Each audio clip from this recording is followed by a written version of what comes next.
All right, and boom. What is up, everybody? It's me, J Rod, the filmmaker, former film major, frequent fighting gamer from Philadelphia, and happy Halloween, I guess. We're back with another very special video, and coincidentally, this one just so happens to drop on Halloween. And because of that, I like to schedule my videos in advance. I got to think, oh, this video is going to come out on Halloween. What should we do to celebrate the season? And y'all know what I like to do to celebrate any season. Well, if you don't, I'll tell you right now. I like to watch movies. I like to watch movies, watch TV. It's the easiest way to celebrate any season, right? Christmas, you watch Christmas movies. Halloween, you watch horror movies. Easter, there's one or two Easter movies or something out there. So yeah, I like to watch movies. I like to watch. I didn't grow up watching a lot of horror movies, so every time the spooky season comes around, there's always a big list of movies for me to watch. Whether it's like the horror movies that came out this year or it's some of the classics that have come out before, I always have a lot of stuff to catch up on. So I watch horror movies. To celebrate the season. This year, I watched I Know What You Did Last Summer, the reboot movie. It's on Netflix now. It wasn't that good. I liked the cast, but I didn't really like the movie itself. And while this is a really good year for horror, for some reason, it's not a good year for slashers. Slasher movies just have not been it this year. But I also watched Together. That was the last one I watched on this list. That one's really good. It's creative. It's different. It's like body horror, but it's also a romance kind of at the same time. So that one was interesting. Weapons. Weapons was okay. A bit overrated, but it was a fun movie to watch. Bring Her Back. This one is underrated. Bring Her Back is probably the best horror film I watched this year. Can't remember if it came out early this year or late last year. I think it was early this year. But Bring Her Back is insanely good. If you like horror movies, I think you should check that one out for sure. Until Dawn was cheesy, goofy, campy, but it was fun. I didn't hate it. It was fun. Until Dawn was interesting. That's also on Netflix. Bring Her Back and Weapons are both on HBO Max. Heart Eyes. This was another movie that was supposed to be like kind of horror but kind of romance. This one sucked. This one was bad. Another movie that shows that slasher movies are not aging well. And I also watched Ash, which was like a Shudder original movie. This one wasn't really good at all. I gave it some grace because it looked like it was a lower budget film than some of the other franchises, but it wasn't good. It wasn't memorable. I didn't really like it. I didn't really take anything away from it. I just lost a couple hours watching it. And then finally, the Final Destination franchise, the movies that we are going to be talking about today. I had never seen any Final Destination movies before, so this year, these last 2 months, actually, I decided to start at one and watch all of them. If you don't know, Final Destination Bloodlines came out earlier this year, and this was a new Final Destination film, but it was a reboot of, not really a reboot of the series, but it had been so long since the last Final Destination film that this was a resurgence of Final Destinations. Because of that, all of the Final Destination collection is on HBO Max right now. 1, 2, 3, 4, 5, and Bloodlines. So if you want a way to stream all the movies, you can do so that way. That's how I watch them all. And today I'm going to talk about every single one, the good ones, the bad ones, everything in between. And at the end, I'm going to give you guys my ranking. I guess before we get into it, I want to show you guys my shirt because I went and found this shirt and put it on just for this video because it's a John Carpenter Halloween shirt and it's Halloween and we're going to talk horror movies. But then I sat down to record and realized you guys can't even see, like, the Halloween is all the way down here. You guys can't even see anything of this shirt, so it kind of is just for me only. But either way, we're going to get into it now. I'm going to talk about each of the Final Destination films, what I liked about them, what I didn't like about them. Let's get into it. Let's start off with Final Destination 1. And we're also going to start off explaining what the movies are, the premises, if you've never seen them. Essentially, what happens in these movies is there is a catastrophe. There is a crazy freak accident that is going to kill a bunch of people. That's how all of these movies start. But for some reason, one person gets a premonition of that crazy freak accident. And that person has the power to then avoid that accident and also warn other people to avoid that accident. So they have the vision of the accident. They tell people, like a set group of maybe 5 or 6 people, avoid said accident, and then because they were supposed to die in that original accident, crazy freak accidents start happening until all of those people who survived that accident end up dying in some other really crazy, unexplainable way. That's the format of all of these movies. They add a little bit of sauce and take away something and change something out every so often as they're trying to like nail down the formula. But that is essentially how these movies work. And also, as a viewer, the beginning of the movie is like the best part always. So you basically see this crazy freak accident happen in the first 20-30 minutes of the film, and then you spend the rest of the movie kind of chasing the high of, wow, that was really insane. I wish they could do something that cool again. But to start off with Final Destination 1, the crazy freak accident is a plane crash. There's a group of kids going on a class trip to Paris, I believe. Could be wrong, but I think they're all going on a class trip to Paris. They're like older kids, teenage, high school kids, probably a senior trip. And they're getting on this plane. The main character, who is this guy right here, featured front and center right next to my head, he has a vision that the entire plane, the engine is going to blow up, the plane is going to catch on fire, people are going to be ejected out of like holes in the plane until it all explodes and spirals and lands in a fiery ball of blaze or whatever. He has this vision. He tells people before the plane takes off about his vision. Some people are freaked out. Some people are worried about him. Some people are angry at him and start fighting with him. So a group of students and then also one of the teacher chaperones all get ejected off of this plane. They still close the door and the plane takes off. And the plane does have that fiery explosion that he imagined, but everyone who got off the plane is saved from it. So that's essentially the premise that we're going to be going through. Every single movie is going to have some variations of that. And then the idea is that Death is so angry that people survived his crazy freak accident that he is killing them off in some of the most excruciating and elaborate ways. If you think about the premise at all, it starts to fall apart instantly. Like, why? How is the idea that they were fated to die in this accident, but at the same time they still avoided the accident? And so Death has to clock in on his day off, and he's really pissed about it, so he's going to make it everyone's problem. My favorite part about this franchise is imagining Death as a person, personifying Death, the Grim Reaper or whatever, because he's petty as hell throughout this franchise, and I think the pettiness makes sense if you imagine a guy who is just clocking into work and somebody messed up his project, so now he has to fix it on his day off. So we get into it. The plane crash happens. A bunch of people survive, including, a bunch of students, one of the teachers, and then they freakishly just start dying afterwards. The main character, who has the vision, also gets premonitions about the deaths that are going to come later. So he tries to warn people. He tries to save people from their second inevitable deaths, but it doesn't work. People start getting killed off. Todd, which was one of his friends, he's one of the first people to get killed off. He gets killed off in a gruesome way that makes it look like he strangled himself in the bathtub. For me, I'm like, damn, this is how I know Death is petty, because why would you kill him off and make it look self-inflicted? Then later, Clear, okay, so the character that is next to our main character on the right, her name is Clear, C-L-E-A-R, not Claire, Clear. It took me a while to notice that, but once I noticed that, I have not been good since. It's probably the craziest part of this entire franchise that they named the girl Clear and not Claire. But either way, Clear and our main character, whose name I don't even remember, they break into the morgue to see Todd's body so they can determine, was it self-inflicted or was it a freak accident, or is Death trying to kill them all off? Crazy plot point as well. They broke into a morgue to see the dead body of their friend.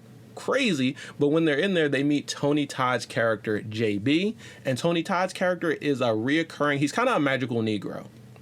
If I'm being completely honest, Tony Todd's character just kind of shows up when he wants to, disappears when he wants to. He sows little seeds and tells them kind of how all this stuff is going to work, but he doesn't give up who he is, how he knows, or any of that. In the beginning, I thought Tony Todd maybe was the Grim Reaper. I thought maybe he was the personification of Death, but as I see more and more of the films, we know more about Tony Todd when we get to the end, but not right now. I think the most memorable, notable death in Final Destination 1 is Miss Luton, the teacher. Now, I put yourself in her shoes. You were chaperoning a bunch of kids on a trip, so a lot of things could go wrong. You're probably already on edge, but what goes wrong is actually worse than you could imagine, because every kid going on that trip, except for maybe 4 and your colleague, one of the other teachers, they all blow up in a fiery plane incident. Nobody gets to go on the trip. Somebody's probably blaming her for what happened. She's probably blaming herself. But what is the alternative? Her being on the plane and blowing up with them. So she's going through it. She's drinking. And then there's the idea that death is going to come back and get all of the people. People are starting to die. So she is on edge because of the fact that she could get killed. And the way they kill off Miss Luton is basically indicative of how these deaths are going to play out moving forward. I call them a Rube Goldberg machine of death. Death's design is a Rube Goldberg machine. If you don't know about a Rube Goldberg machine, it's the idea of a super complex machine that does a very simple premise. Like maybe you knock over some dominoes, those dominoes hit a ball, the ball goes into a cup, which flips a switch, which turns on a fan, which knocks something over, which flips another switch, which cuts a line, which swings a pendulum, knocks over a thing. Also, you can turn on your light, right? Very simple thing you had to do, but you make the most complex way of doing it. That's the way that death is killing these people off, and that's why I say he is super angry about having to come into work on his day off, and he is super petty at making it everyone's problem. So the way that Mrs. Luton dies is that she's at her house making tea. She puts a little alcohol in there because, like I said, she's on edge. She has to relight her pilot light. There is some water dripping into her computer's monitor. The computer monitor shorts out and explodes. A piece of glass hits her in the neck. She's bleeding. She's trying to find some way to stop the bleeding. At the same time, the explosion starts a fire, and that fire leads a trail all the way back to her stove, which eventually blows up. She falls over from the explosion, still bleeding from the neck. She tries to grab a towel so that she can put some pressure on it and stop the bleeding, but the towel is on top of a knife block. She pulls the towel down, the knife block falls over, and one knife flips over and stabs her directly in the middle of the chest. The fire on her stove and in her house is going crazy. Her entire house is about to burn down. The main character tries to come in and save her because he started to have a premonition that she was going to die next. And another explosion happens and knocks over a chair, which hits the knife in her chest and makes it go in even deeper. And then the entire house blows up. So, like I said, that is the most complex way that you could ever kill somebody off, when I feel like death could have just gave this chick a heart attack or something. So that's the idea, that these deaths are very extreme and very petty. And this is only the first movie, so they have to get more and more intense as the franchise goes on. But the way that this movie ends, Clear is supposed to die next, I believe, but the main character uses his premonitions, his intuition, to save her at the very last minute. She was supposed to get like electrocuted. There's like a whole bunch of crazy stuff going on. Another Rube Goldberg machine. But Clear does survive. Our main character does survive. And then also Carter. There's one more character. Carter, who is like a bully. You kind of hate this guy. But he survives as well. Going into the end of the movie, they think that the curse has been fully broken. So they're all happy and they're excited. But then all three of the surviving characters are together. And I think they went to Paris to kind of, we didn't get to make it there the first time, but let's go back.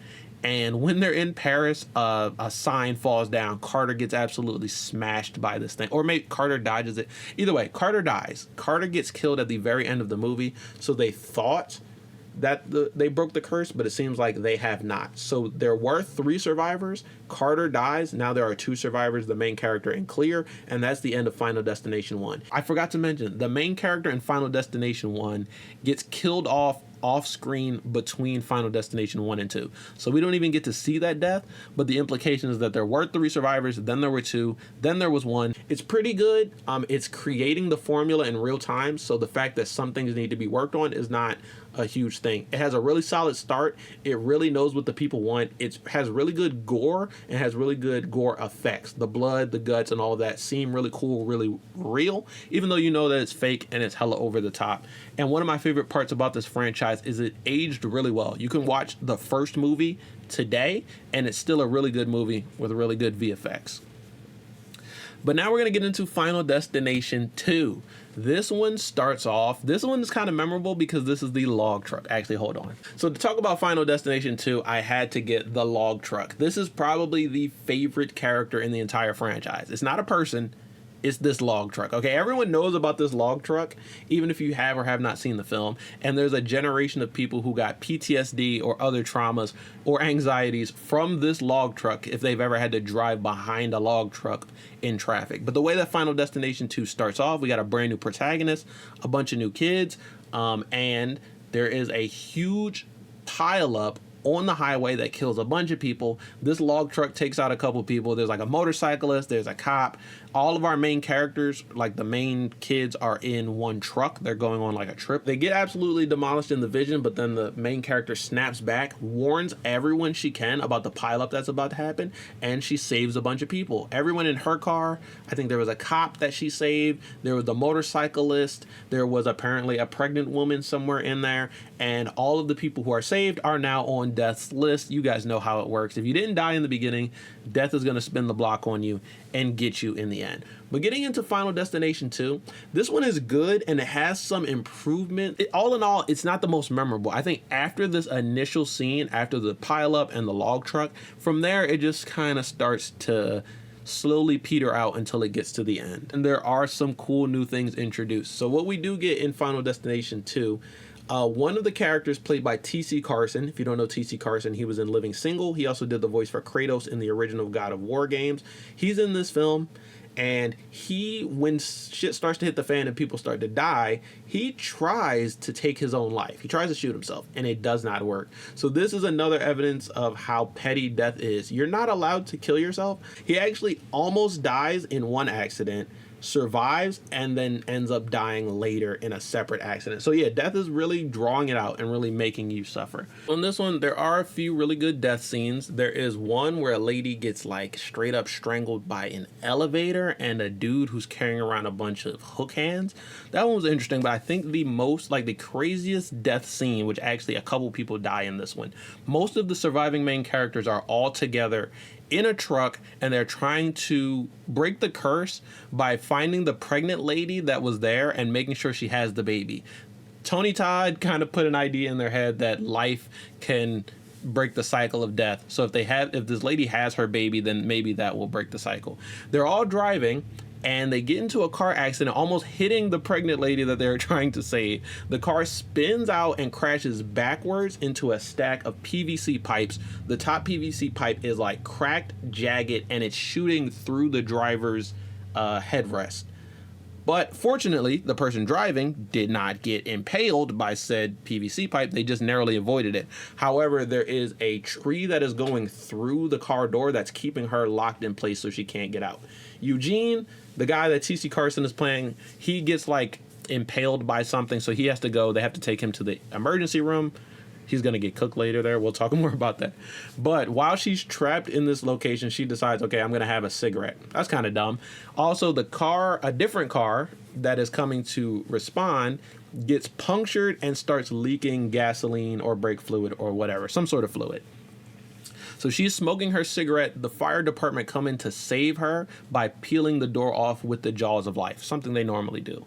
However, when they use the jaws of life and slam it against the door, it triggers the airbag. The airbag blows up in the driver's face and smashes her head back into that jagged piece of PVC pipe that was sticking out. She drops her cigarette because she's dead now. She drops her cigarette. It ignites that line of fluid. It blows up the truck, and a barbed wire fence in the background is sent flying like a projectile at one of the other survivors and slices him in like 3 places. This one was insane. This one was crazy. It was cool that they did multiple deaths in one scene, so it was very elaborate. It was cool that they kind of edged us a bit, but they still gave us the satisfying death that we were looking for.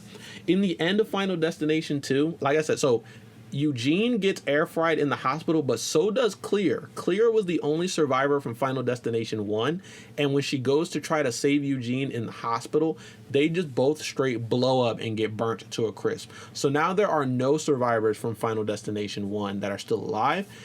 However, it does seem like they figured out a way to sort of break the cycle in Final Destination 2. The main character drives into an ocean, into a lake. She almost drowns, but then she is resuscitated and she is alive. And seemingly she broke the cycle. The main character, and I think also the cop. Did the cop get killed? I don't really remember. But we do have a survivor. We do seemingly have the cycle being broken, and we have someone who actually survived. It is weird that we had survivors in Final Destination 1, but they killed them off. But there is survivors from Final Destination 2, which is interesting, but as a viewer, it's so anticlimactic. We kind of hate someone breaking the curse because it's not fun to watch. You want to see something crazy happen, and you want to see something crazy continue to happen to the end of the movie. Having like the happy ending doesn't really work in a Final Destination film. So hopefully they work on that for Final Destination 3. But let's get into Final Destination 3. A Final Destination 3, as you can see by this poster behind me here, I'll even turn off my camera for a second. This is like a poster for Final Destination 3, and you can see it takes place on a roller coaster. The beginning of this film does take place on a roller coaster in an amusement park. That's where the big inciting incident takes place, and it's actually pretty good. This one is actually really good. You can tell that they have improved on a lot of the ideas of the franchise, and they are slowly, adding things that are working and taking out things that don't work. In my opinion, starting off with the main inciting incident, the big action set piece in the beginning where a bunch of people get killed off, but then it's a vision and then some people survive. This one does take place on a roller coaster. Everything that could go wrong with this roller coaster does go wrong, and people are getting killed off in these crazy ways.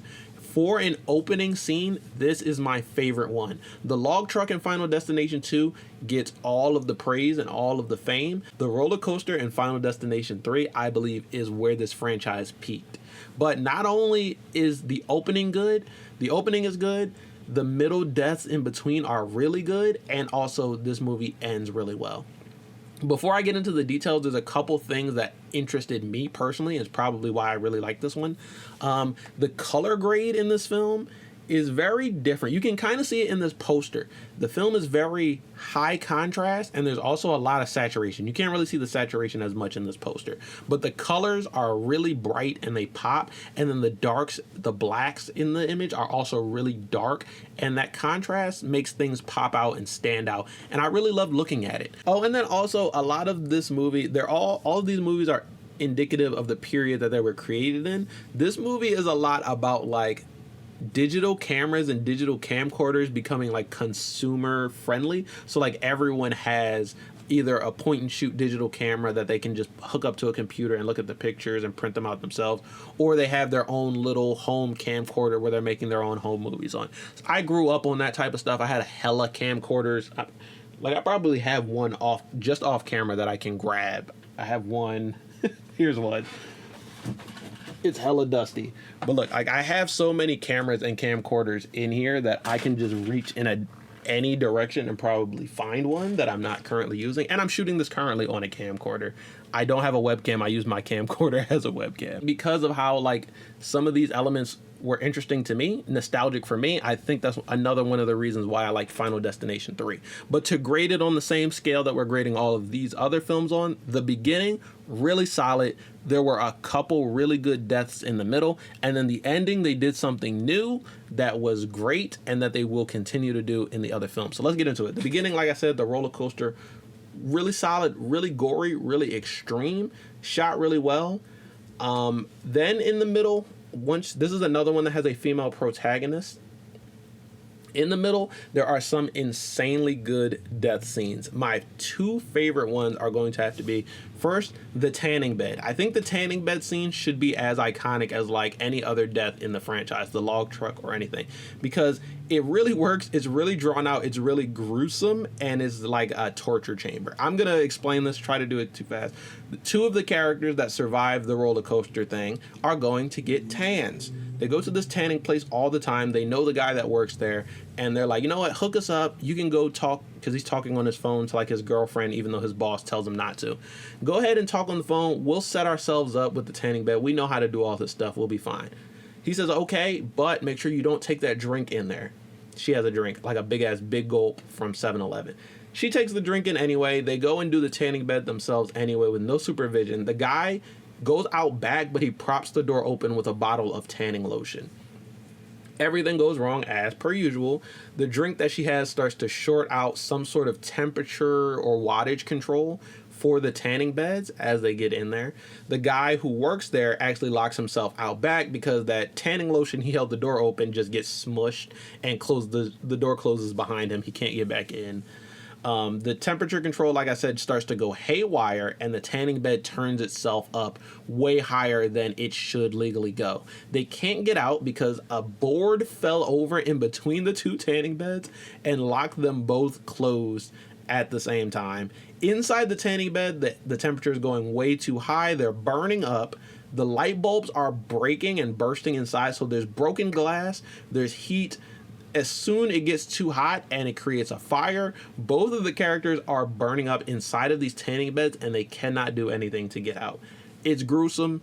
It's crazy. It's the first death scene after the roller coaster, and it also features a beautiful match cut edit. Whoever made this edit, I think it was James Wan because he directed the film. I hope they got a raise, because the match cut of the two burning tanning beds, then cut to two side-by-side caskets of those characters at the funeral, was absolutely insane. Diabolical work, but it was so good to watch. It just was. I mean, we've got to admit in the beginning that this movie is a gore fest, and if you like these films, it's because you probably like gore. If you don't like gore, you probably won't like these films. But I think it's okay to indulge in the gore of these films as long as you recognize that it's a movie. None of it is real. And if it was real, then shoot, we probably shouldn't be laughing and enjoying it as much as we are. But there's that, and then there is also another really good death scene. Is this scene where, okay, so there's like 4 survivors all in one place. They go to this hardware store trying to prevent the next death.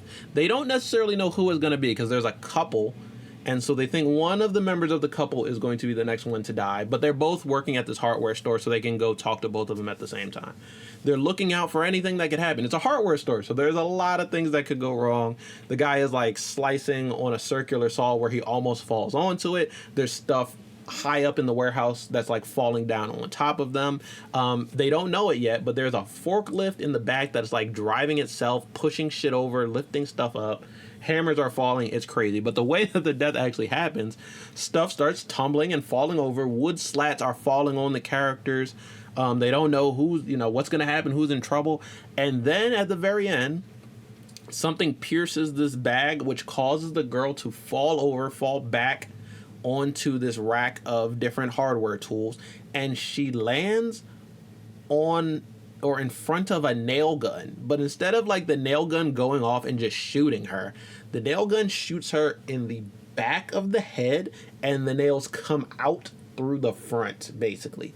This was crazy. And also the way they shot this scene, there's not many special effects. There's not a lot of CGI in this. They shot it pretty practically, and it looks as gruesome as it probably would if it was real. For me personally, this death was insane, and throughout all of these 6 movies, I have not been able to stop thinking about this death. But the way that this movie wraps up is the boyfriend of that girl that got nail gunned, he starts to go a bit crazy. He believes the premonitions now, but he also doesn't know what to do to stop them, so he kind of becomes a murderer, or he attempts to. He attempts to kill one of the characters to kind of change the order and break the cycle. I don't like when they do this. They're going to do this a couple more times throughout the franchise. I hate when they try to make a killer happen, because basically Final Destination is a great slasher movie that just doesn't have a slasher in it. When they kind of try to shoehorn a slasher in it, it becomes pretty cheesy in my opinion, because a person could never do something as petty and gory and crazy as the death design Rube Goldberg machine that the Grim Reaper has set up for these characters. But in the end, the guy who wants to be a slasher ends up dying. He doesn't kill anyone. They think that the cycle is broken, so there are at least 3 survivors. The main girl, her boyfriend, I think, and then her little sister, who she didn't know was even there at first, but it turns out she was. When she looked back at the footage and the pictures that she took from that night, she found out that her sister actually was there and was in danger of dying like the rest of them. But they seemingly broke the curse.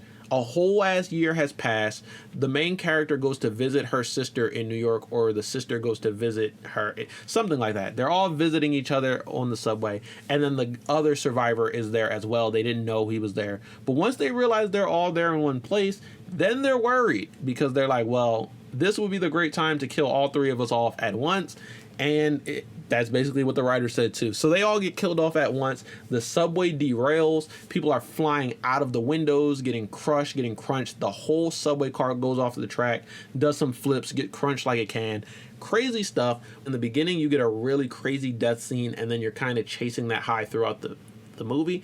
Ending it with another really crazy death scene is a beautiful bookend for the movies, and it really changes up like the flow and the balance and the pacing, and it prevents them from having an anticlimactic ending like we did at the end of Final Destination 2. So 3 already is up there. It's one of my favorites. And then you are probably wondering, like I am, how are they going to follow up Final Destination 3 with how good it was?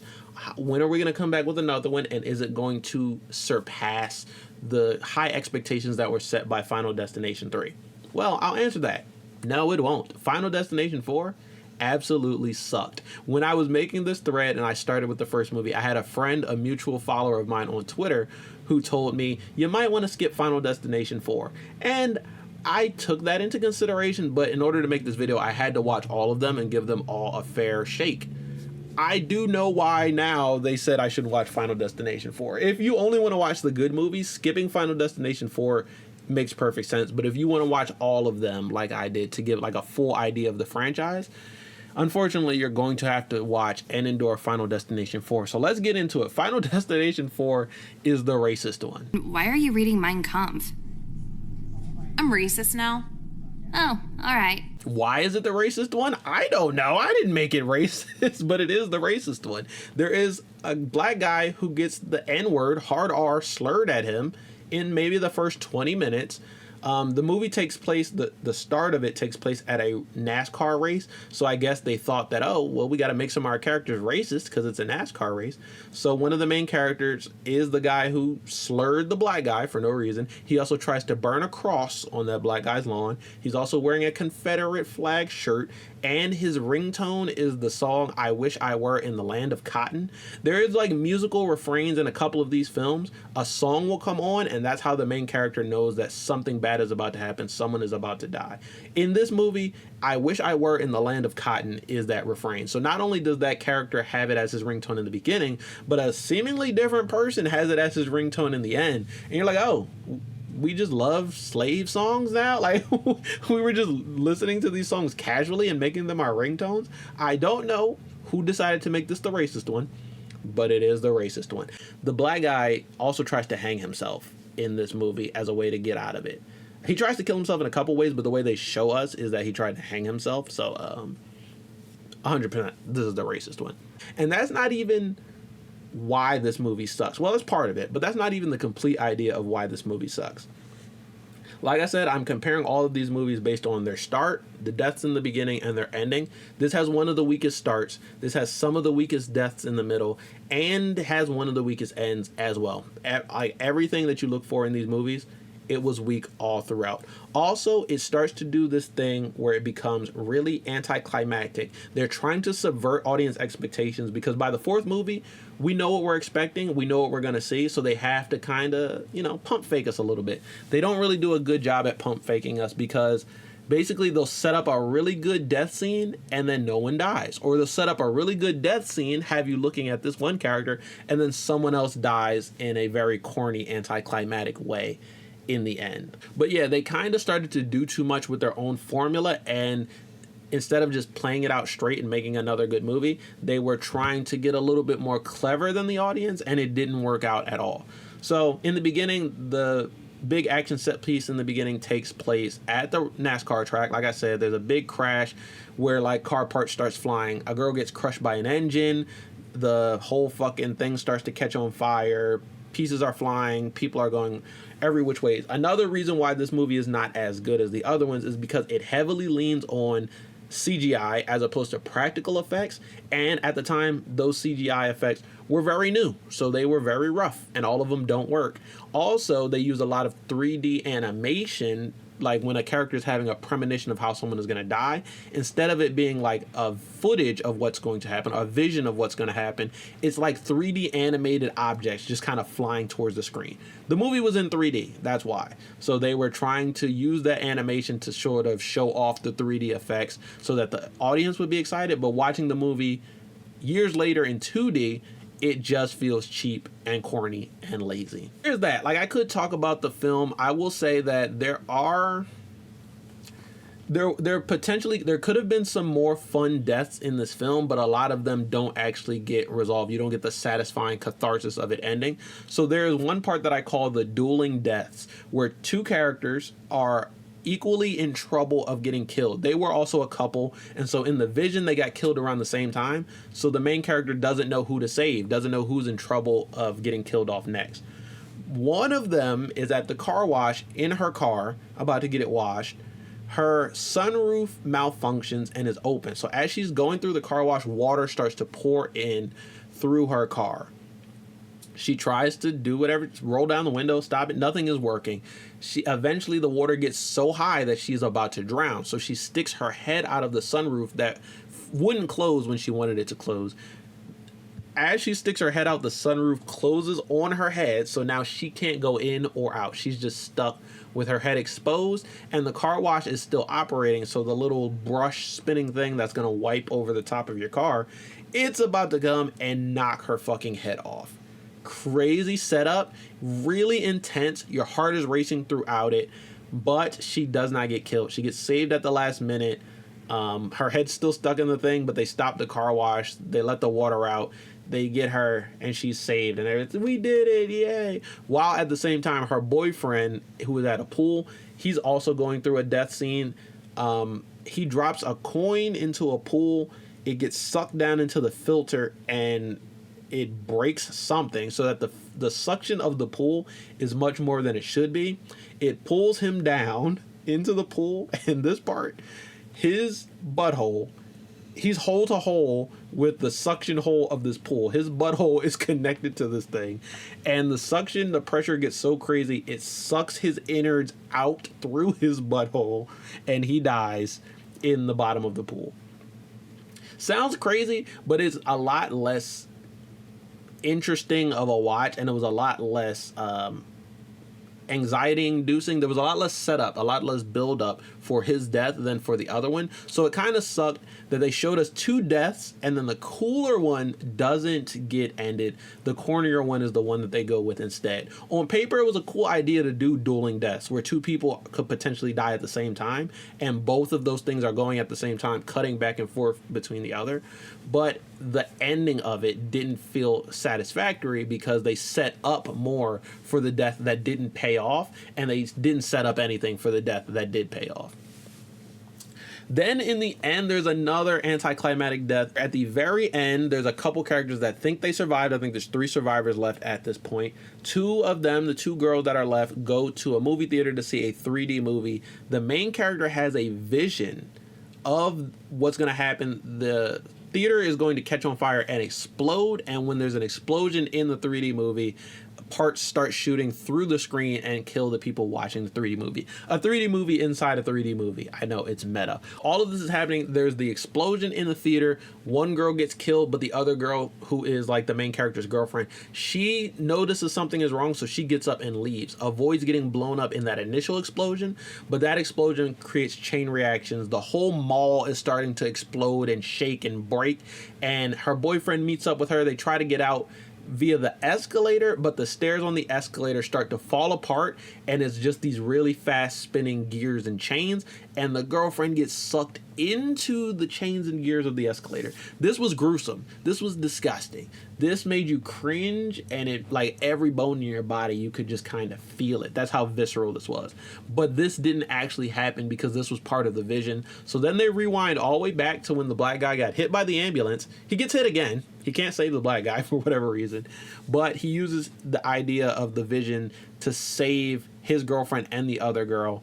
And those 3 survivors seemingly broke the curse and move on to the end of the movie. However, we know from Final Destination 3 that they added this new thing in the movie that people like me started to love, and that is a new crazy thing that happens at the very end. So after they seemingly survive all of that, they're just hanging out at a coffee shop, and I believe it was a truck or something just crashes through the coffee truck. And another way that this movie is pretty disappointing is, instead of like showing us these deaths and shooting it like the rest of the gruesome, crazy deaths in the rest of the franchise. They do like a CGI animatic version of these deaths as the credits roll. So yes, you get the catharsis of the movie ended with no survivors, but you don't actually get to see it, and it doesn't look cool. It was a bit of whiplash to go from Eek Final Destination with Final Destination 3 to seemingly the worst movie. Actual shit from a butt is what I would call Final Destination 4. Also, editor's note, Final Destination 4 was originally just called Final Destination, so I think that they were kind of going for a reboot of the franchise because there aren't really any like callbacks in this one. They don't really talk about the other movies, even though all of the other movies reference the other movies. Tony Todd's character JB is not in this, and I don't think there are any reoccurring characters or mentions of reoccurring characters in this one. So I think they were trying to reboot it, but they tried to reboot it with the worst movie in the franchise. So after this, they kind of go back to the interconnected universe. All right, and boom. And then we are off to Final Destination 5. This one also had a bit of like a distinct look to it. It wasn't like saturated like Final Destination 3. It was a lot more desaturated. Like if you look at this picture behind me, this is just a render, like a poster, but like how gray it is and how kind of washed out it can be because it's just several tones of gray. That was kind of how the movie looked as well. I think just the time period, it was very early HD, so they didn't do many tricks with like color grading and anything. They just kind of shot it straight up. I yearn for the saturated look of Final Destination 3, but you don't really get it after that ever in any other movie or any other franchise. But to get into Final Destination 5, let's get through it kind of fast because I don't want to take too long. Final Destination 5 starts off with a suspension bridge collapse. That's a good start because me personally, I used to have a big fear of like large bridges when I was younger, driving over them. Anytime we would cross a large bridge, my mind would be, oh, this thing is going to collapse. We're all going to fall in the water and die. Another thing too, I think that this franchise is responsible for like trauma and anxiety for a whole generation of people. But for me personally, I already have anxiety. So a lot of the stuff they do in this movie, I've already thought about. A plane blowing up when you're on it, I've already thought about that. A suspension bridge collapsing, I've already thought about that. Getting clapped in an elevator, I've already thought about that. Clapped on a roller coaster, I've already thought about that. So whoever wrote these movies has a similar brand of anxiety that I do. And, you know, game recognizes game. But we start off with the suspension bridge. And this is actually a really good opening. This really redeems itself from Final Destination 4. There is some CGI in this. There is a bit of CGI, but this is where they start to get good with the CGI. There's some practical, there's some CGI, but it all works. All together, it all works. A really solid opening scene. Some of the deaths are unintentionally funny. I mean, there's this character here who gets tarred. Like basically as the bridge is collapsing, there's construction on the bridge, a bucket of tar absolutely burns this guy before he ends up falling to his death or getting crushed to his death. This is how you know that, like, bro, you're doing way too much, Death. Just kill the guy off. What are you tarring him before you kill him for? So we can get this sick shot of him looking like Anakin Skywalker or something. Admittedly, it was a sick shot, I'm not gonna lie. But the bridge collapse is how this all starts off. One of my least favorite parts about Final Destination 5 is there is a lot of like romance arcs, friendship arcs. Like there's a lot of characters having these sort of interactions. Are we still dating? Are we really friends? Should we stick together after this crazy experiment? And no one cares about any of that. After Final Destination 2 or 3, honestly, going back to the first movie, the people who wrote this started to slowly realize that you don't have to make any of these characters likable if you're going to kill them off in an hour and a half. So none of the characters are likable. As the franchise go on, the characters get less and less likable, and so that when they end up getting clapped off, it's a bit of a catharsis, like, man, that guy sucked. So, you know, unfortunate that he went out that way, but he sucked so much, at least he went out. You know, weird hill to die on, but at least you're dead. So I didn't like that about Final Destination 5, but I did like there were a few actually really good deaths. The most memorable one to me in 5 is the gymnastics death. This one is crazy. This one is, it's a Rube Goldberg machine. You see all these things that are going wrong. There's water dripping and a cord that's shorting out. There is a nail that lands on top of a balance beam as the gymnasts are doing their routine. It's sticking up. That sucks. There is, the air conditioner is broken apparently, so they have all these fans going across during the routines, but one of the survivors is a gymnast and she's doing her routine. So obviously the entire time we're on edge to see how she's going to get killed off. But the way she does get killed off, she does not step on the nail. She does not get electrocuted by the shorted out cord. A different gymnast steps on the nail, falls off the balance beam, knocks over the chalk. You know how they chalk their hands before they do certain exercises? The chalk flies into the fan just as the gymnast is going up and doing like the craziest, I don't really know gymnast terms, but what's that one that they be hitting, the pachenko? She was hitting one of them illegal flips, I'm not gonna lie. She was going crazy for a second, but because she's blinded by the chalk, she lands on her neck, her spine, and she does a Rob Dyrdek ridiculousness scorpion to death. The back of her folds over top of the front of her and she gets clapped like that. That one was gruesome. That one was crazy to watch. It was kind of sick though. It was very like, so the body, when she flops, they probably might have done like some dummy work, some stand-in stuff, but what we see is like a CGI version of her body as it lands and is folded over. It actually looks really good.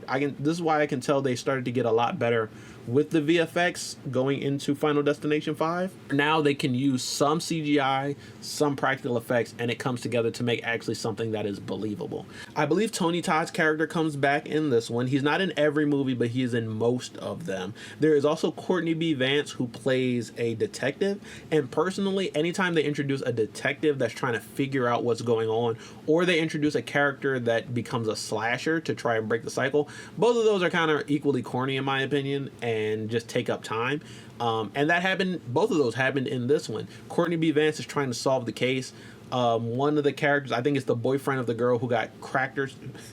It was the boyfriend of the girl who cracked herself in gymnastics. He starts to go crazy and tries to kill the girlfriend of the main character to break the cycle. He ends up killing the cop, Courtney B. Vance.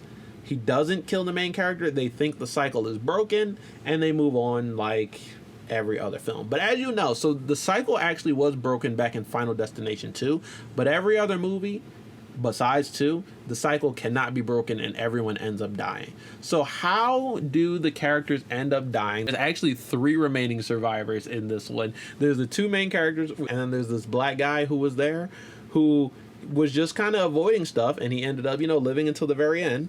How do you think they killed all 3 of those characters off in one scene? I'll tell you, it was a plane crash. And you're like, wait a minute, a plane crash? They did that already. Back in Final Destination 1, they did a plane crash. Are they kind of just biting off themselves and regurgitating their own material? Well, actually, the plane crash that the characters die in at the end of Final Destination 5 is the same plane crash that the characters survived in the beginning of Final Destination 1. So it's technically a prequel film. I had no idea this film took place before Final Destination 1 until this moment. I thought it was set in present day, which present day was like 2011, I think, when 5 came out. But it was actually set before the year 2000, or in the year 2000, because that's when the first movie takes place. So that plane crash happens. 2 characters are on board. One of them gets like ejected out of the thing. One of them gets burnt up or blown up. And a piece of the plane, I think it was the landing gear, falls down and kills the third guy who was doing something completely different, minding his business, gets absolutely crushed by part of the plane. Interesting way to end it, but I thought it was cool that they made it a full circle moment, and they made the end of Final Destination 5 coincide with the beginning of Final Destination 1. But that's how we end off 5. It is improved from Final Destination 4, but it is nowhere near as good as 1 through 3. And then we get into the final one, which is Bloodlines. This is the one that came out this year, the newest film. It's on HBO Max right now if you want to check it out. I saw it on Max. I didn't get to see it in theaters because when it came out in theaters, I hadn't seen 1 through 5. So I had to watch all of them before. I wanted to catch the Easter eggs and the references and stuff. To set the stage, my background currently is the Skyview Tower. This is where the beginning of Final Destination Bloodlines takes place. It's this huge ass tower that is like really thin. Think like the Seattle Space Needle or the Skyline Tower in Canada. Like there's a lot of towers in real life that emulate this. So I think that someone who's been in those towers and had anxiety about how everything could go wrong ended up writing this scene in the beginning of Final Destination Bloodlines. But everything does go wrong. There's like a kid who's throwing coins off the side of the tower. He clogs up some sort of ventilation system. There is a glass observatory floor that is also a dance floor. I don't know how anyone didn't think that would be a huge problem, but it is. There's just, as you would expect, everything goes wrong, but the characters that is going wrong for, we have another female protagonist. Like I said, half of the movies are male protagonists, half of the movies are female protagonists. Her name is Iris. She's there with her boyfriend who is going to propose to her in this tower. So they go to the grand opening and she accepts, I think. I'm pretty sure. She's also pregnant. But she's going to tell the boyfriend when she feels like she has time. This is a Final Destination movie, so everything goes wrong. The dance floor starts to crack immediately. They play the song Shout. People are shouting on that thing, and the dance floor immediately starts to crack.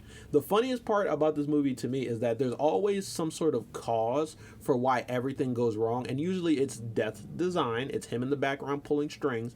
But for the Skyview Tower, shit just went wrong. Like, the floor starts cracking immediately after one dance on the grand opening. So even if it didn't break that day, that floor was gonna break soon anyway. They made that shit out of, I don't know, Legos or something. But the floor starts to crack. People start falling through the bottom to their death, obviously. People start to try to escape. There is a fire. There is an explosion. Obviously, there always is some sort of fire explosion. The fire spreads really fast because the vents are all screwed up because the kid was throwing coins or whatever. The entire building catching on fire starts to blow up. People are trying to leave through the elevator. The elevator shaft is too full. That shit is going to fall to his death. They try to leave via the stairs. There's a fire on the stairs. Some people get out, but some people can't because it's starting to collapse. The entire building starts to collapse. This really top-heavy part leans completely to the side, and basically everyone inside starts to fall down to the walls. And as you can see, the walls of this are these huge floor-to-ceiling glass windows. So people are basically pinned to these walls, hanging high up, suspended above, about to fall to their deaths. A piano falls through one of the windows, crashes, knocks somebody through the windows, and people slowly but surely start to all fall through, if they didn't already fall through in some way. There's a little kid, the little kid who was throwing coins, who probably started this whole thing. He makes it to the bottom. This little kid survives for like 3 seconds, and then that piano lands on top of him. In my opinion, this was a callback to a death that happened in Final Destination 2, if I remember correctly.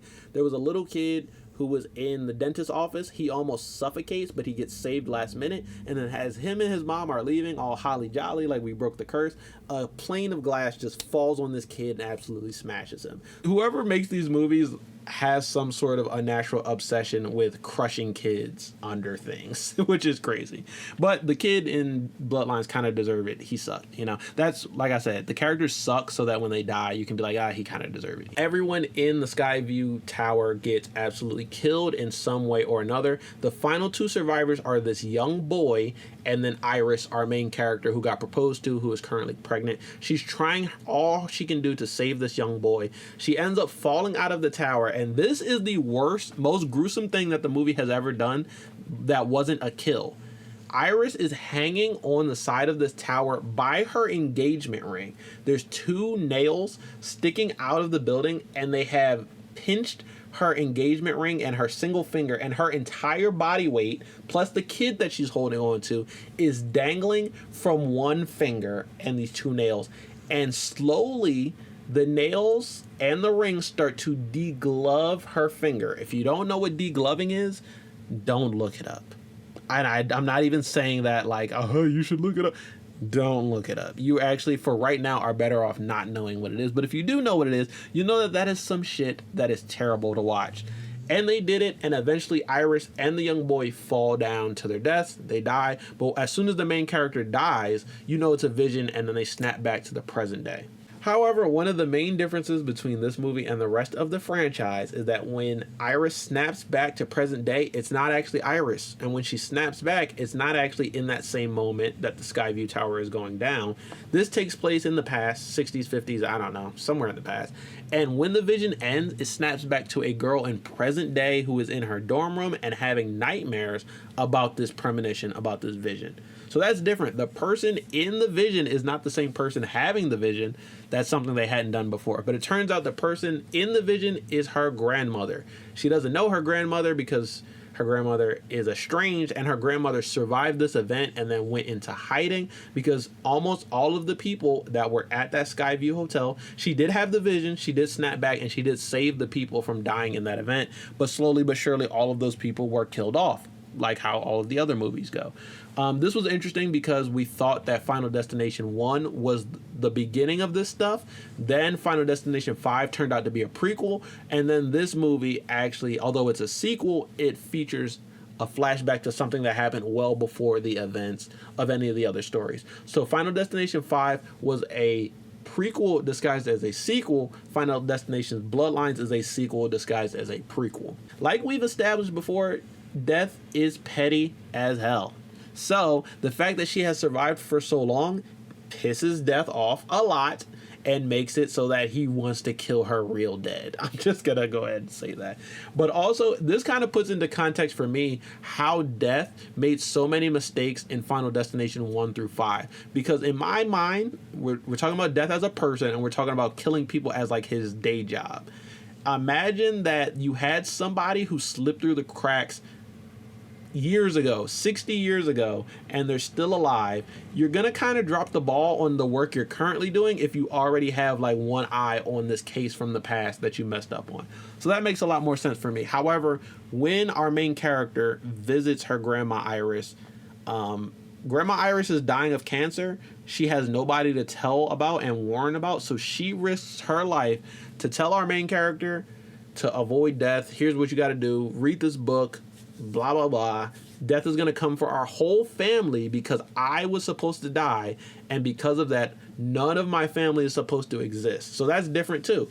None of the people in the movie were actually there at the Skyview Hotel except for whoever, Iris's oldest child who was in her stomach. So all of her family is a potential victim of Death's design. Okay, so the main character in this one's name is Stephanie. So after Stephanie meets up with her grandmother and gets all of these like instructions on what to do and how to survive and what has happened in the past, Iris gets killed. Death is like, finally got this old bat. Made her come outside and we got her ass. Stephanie tries to warn the rest of her family about this. And at first, obviously, they don't believe him. No one ever believes you in the beginning, especially when you can't really prove it, because normally you can prove it when you have a premonition and then the premonition happens. But her premonition was from some shit that happened way, way back in the past. But the way that she says it's going to work, according to the book and Iris, is that everyone in the family is going to die, starting with the oldest child, Iris's oldest child, and his kids, then Iris's next child and her kids. Instead of doing all the adults first, like doing one generation, then the next generation, for some reason, it's going to go that way. So she tries to warn, hey, here's what's going to happen. No one believes her, but obviously it does start to happen. Iris's oldest son gets absolutely decapitated when he falls on the ground and a rogue lawnmower runs him over. Because now people are starting to believe the premonition, his oldest son, Eric, is supposed to be the next one to get killed. He gets into a situation where he is a tattoo artist and he works at a tattoo and piercing shop. He's supposed to close up the shop. He gets his nose piercing caught on a chain that is hanging from the ceiling, wrapped around a ceiling fan. As the ceiling fan spins, it's pulling the chain tighter and tighter and pulling him up towards the ceiling by his nose ring. There's like broken glass, there's chemicals on fire, there's a whole bunch of stuff. He's falling over, he's crashing. He manages to get the nose ring thing off, but then he falls, lands in the broken glass. The entire tattoo shop catches on fire, but you don't actually see him die. The reason for that is because Eric didn't die at this point, and the reason Eric didn't die is because he's not actually Iris's grandson, because he has a different dad. His mom never told him about it. So instead of Eric being the next person that's supposed to get killed, his sister is the next person that's supposed to get killed, and she does by getting scooped up by a trash truck and thrown into the back of a trash compactor, and they try to pull her out as the compactor compacts her ass, and all they get back is like her arm. This was a really good death, and it started to make me think about Final Destination 4 and how they like would set up a death and then not do it and kind of blue ball us on it. This was a much better version of that because they kind of blue balled us on a cornier death to give us a better death scene as opposed to the other way around. We get to see Tony Todd's character again. This is where I found out his name was JB, and also there's a bit of an origin story because Tony Todd was the little boy that Iris tried to save in the vision, but actually saved in real life when she told everyone about the vision. So Tony Todd actually is also a survivor of the Final Destination Death Design thing, and it's crazy that he never told anyone about this. He probably never told anyone because they didn't write it until they got to this newest movie.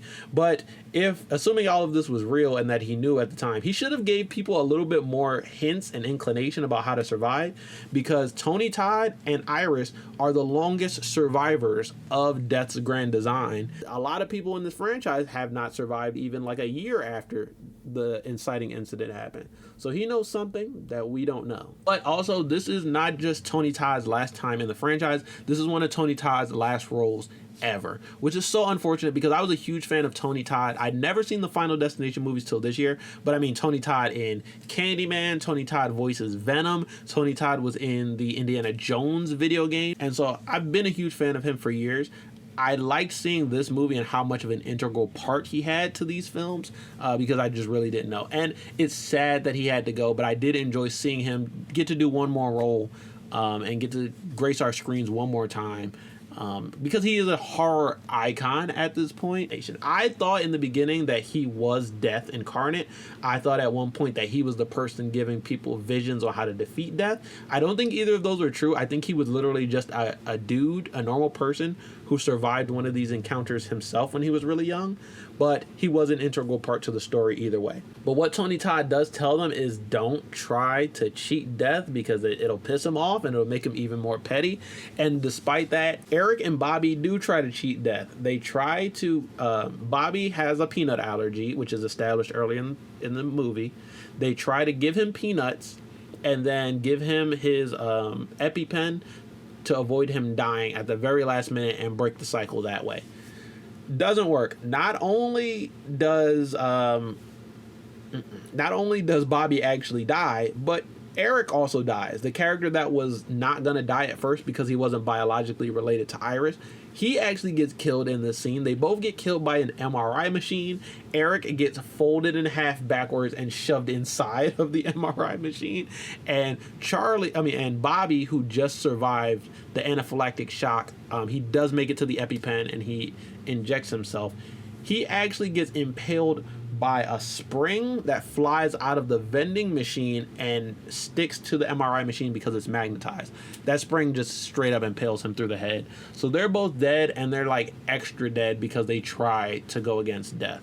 Iris's oldest son and his whole bloodline, or all of his children, they're all dead. So now it's on Iris's youngest daughter and her whole family, which includes Stephanie, the main character, to try and survive. And the only thing they can think of to survive is to go to Iris's fortress that she made and survived in for years and try to hold out there. So they all do, but obviously it doesn't work. Death is coming at them left and right on the way to this fortress, flipping the car that they're driving in, starting fires, knocking over power lines, doing everything that they can to try and kill these last three survivors. Iris's daughter, Darlene, does die, but her two children, Stephanie and Charlie, survive. So it seems like they managed to break the curse at the very end, and these two characters end up surviving. However, the way they survive is kind of a callback to 2, where Stephanie almost gets killed. She almost drowns to death, but she is resuscitated by her brother, and those two end up surviving. However, they do a bit of a retcon at the very end, trying to move on with their lives after almost their entire family dies. And they talk about the sort of thing where, yeah, I was dead, but then I got resuscitated. I was dead for almost 2 minutes and I got brought back to life. The same thing that happened in Final Destination 2 that seemingly broke the curse. And a guy who was a doctor is standing around and he's like, well, actually, that's not how that works. If you were unconscious, you weren't medically dead. And if you died, you wouldn't be able to be resuscitated. So that's not actually what happened. And both of the kids, Charlie and Stephanie, at the same time realized that they did not break the curse. And at that very moment, something goes catastrophically wrong in the background. The log truck from Final Destination 2 kind of had a mega evolution, and instead of a log truck, there is a log train. There is an entire train that's moving freight. One of the cars is moving these huge redwood tree-sized logs, and the whole thing fucking derails in the background. All of the cars and all of their cargo just start flying off in random directions, and the logs plus the train cars end up crushing our two final survivors, Stephanie and Charlie, and that ends Final Destination Bloodlines, and that ends all of the movies. Most of these franchises aged as well as Final Destination did. It's really good. It's just a great watch, but only if you really like the elements that it's going for. If you like watching gore VFX, if you like watching crazy, insane situations, if you have a little bit of anxiety, this is actually a bit cathartic, because in your mind, when you're like, oh man, what if I get on this bridge and the bridge collapses and everyone dies? You're thinking of it the worst way possible, and it sounds really bad when you think about it. If you see it happen in a movie, you realize it's a bit goofier and it's a bit out there. Like, it's not as realistic as it sounds when you're making it up in your mind. If you see it, you're like, well, actually that doesn't make sense, because this had to happen, then this had to happen, then that had to happen, that had to fall over. Everything had to go wrong all at once, and a lot of times it was people just not using common sense, which, it's a horror movie.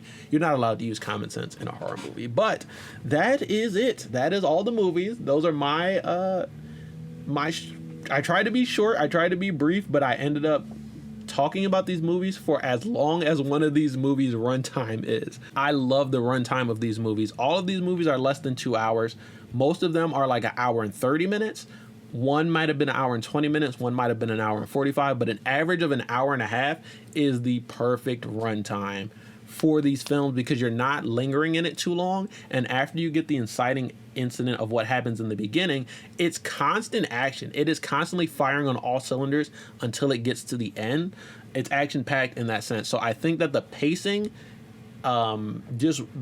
works so well, and the runtime works so well, it all kind of came together. But now, finally, before we get out of here, I'm going to tell you guys my ranking. You might be able to determine what you think my ranking is already by how I felt and talked about these films, but the definitive ranking for the Final Destination films from best to worst. The best film is Final Destination 3. The roller coaster was great.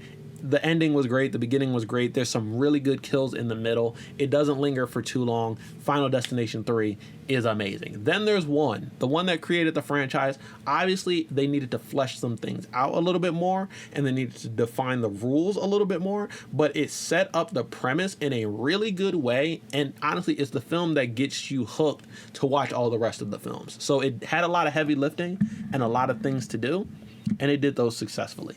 Then Final Destination 2. This was another good one. I think the original trilogy is like the most solid that the films have been.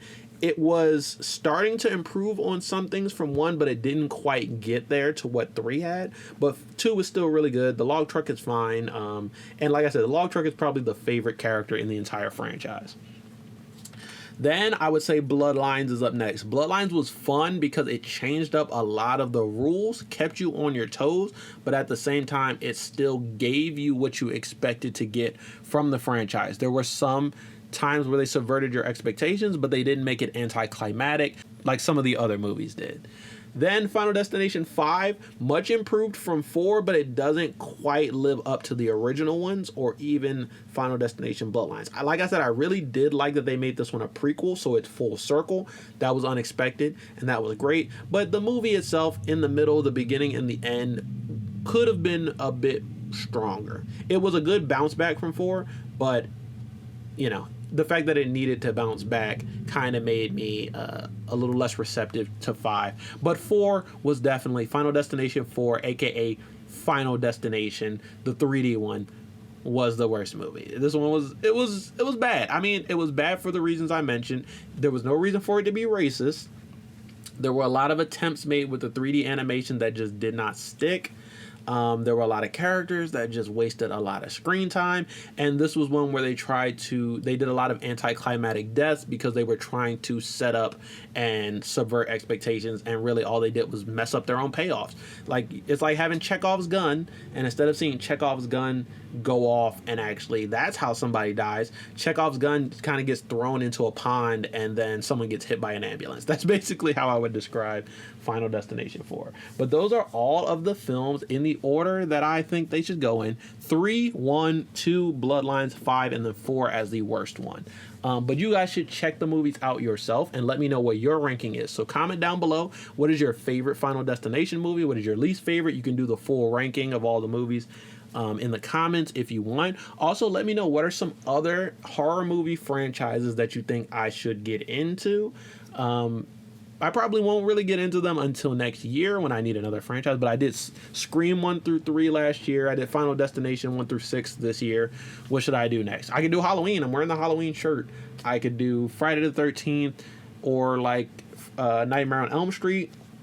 But like I said, I don't think slashers hold up as well as some of these other movies. So I'm looking for recommendations, and next year maybe we can come back and do this all over again. But I think last year I talked about American Horror Story, or was that the year before? I did talk about American Horror Story on one of these, on a video in the past, so I'll put that in the link that in the comments or in the description so you can check that video out if you haven't already. Also, I did a video earlier this year where I talked about Alien and Predator franchises.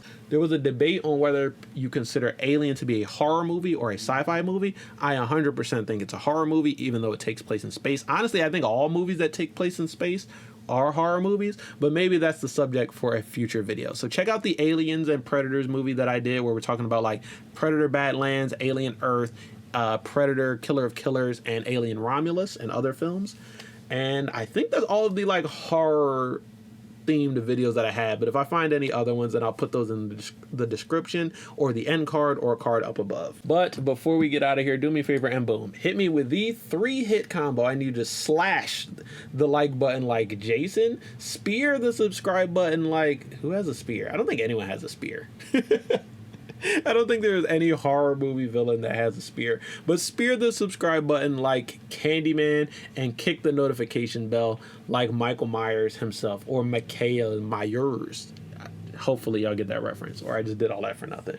Before we get out of here, make sure you guys are liking and subscribing if you enjoyed this video. I want to do more videos like this, but it takes a little bit. You know, it took me a month or two to watch all the movies. It took me about an hour and a half to yap and say all of my thoughts out. So I would love to do more videos like this, but make sure you're liking and commenting so I know that you guys enjoyed it. And make sure you guys are subscribing because we are on that road to 1,000 subscribers and we can get there sooner rather than later. Actually, since I've hit 900, the growth has been really great on this channel. We've been going like coasting at a really nice rate. So I would love for you guys to keep the support up and we can hit 1,000 so soon. And I'm excited for it. Also, let me know what you guys want me to do when I hit 1,000. We got to figure out something to celebrate. Maybe a long stream, maybe a movie marathon, maybe another video like this. Who knows? But that is going to be it for this one, you guys. So let me know how you feel about the Final Destination movies. Tell me if you feel me, and I will see you guys next time in another new one. Peace out. I've calculated our relative strengths, and I'm afraid you won't win. That's a sick intro. Okay, no, they are different characters. They're not a duo. Oh, wait, they both have really good intros. Okay, robot. Okay.